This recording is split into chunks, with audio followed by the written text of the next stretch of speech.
What if I told you there's an island in DayZ that most players don't dare to set foot on?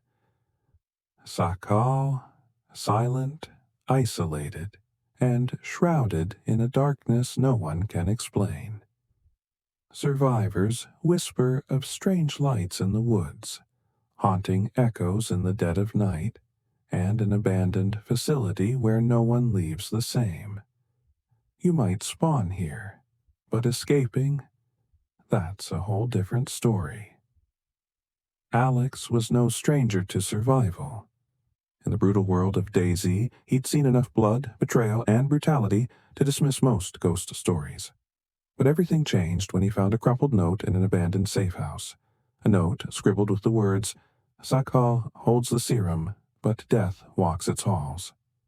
The whispers were impossible to ignore.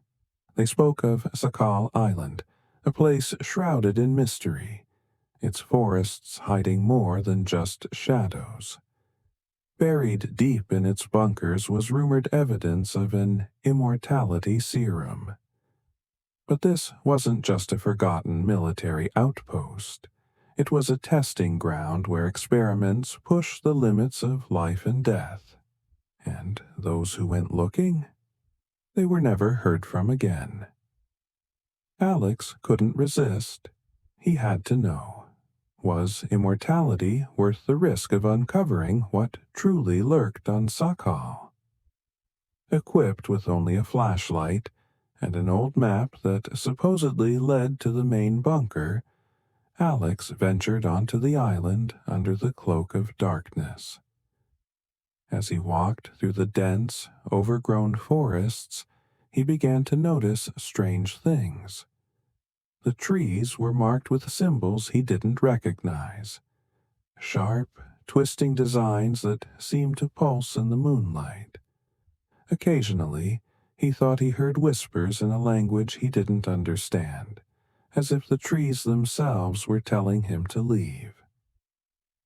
Hours later, Alex reached a steel door buried in the hillside, the entrance to an underground bunker. The air grew heavy, charged with an unnatural stillness. He pushed open the door and descended into the darkness. The bunker walls were lined with cracked photographs of people in lab coats, their faces twisted into unsettling smiles. And then he saw it. A warning carved into the wall, barely visible under layers of dust. Do not disturb the silence. But Alex was far too curious to turn back. As he walked deeper into the bunker, his flashlight flickered, casting eerie shadows on the cracked walls. He began to find more clues about the experiments. Then he stumbled upon a locked room with a heavy steel door barely ajar. Hesitating for just a moment, Alex pushed it open and froze. Inside was a towering glass chamber filled with a strange, viscous liquid, and suspended within it was a figure, human but not entirely. Its eyes were wide open, and they followed Alex as he moved. On the chamber's side a plaque read, "Test Subject, 13, Conscious Cycle, 10 years active." Nearby, he found blood-stained documents detailing something called the Eternal Sleep Project. This wasn't about curing disease or creating soldiers. It was about something far more disturbing. Suspending human life, neither dead nor alive, in a state of eternal consciousness. The realization hit Alex like a wave. These subjects weren't just test cases. They were prisoners of their own minds, trapped in an endless nightmare. At that moment, Alex heard a faint humming from further down the hall.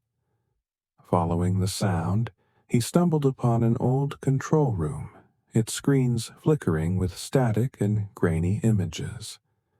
One screen showed a chamber filled with tubes, each containing a human figure suspended in a strange, bluish liquid.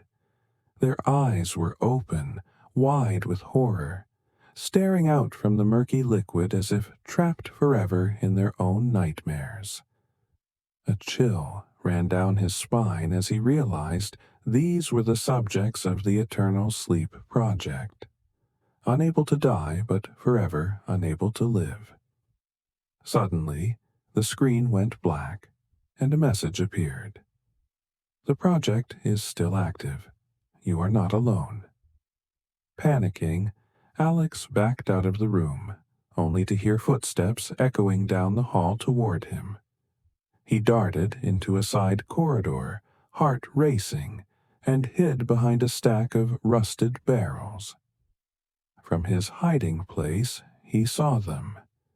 Creatures that once were human, now transformed into silent, emotionless guards of the bunker, their faces blank as they moved mechanically through the corridors.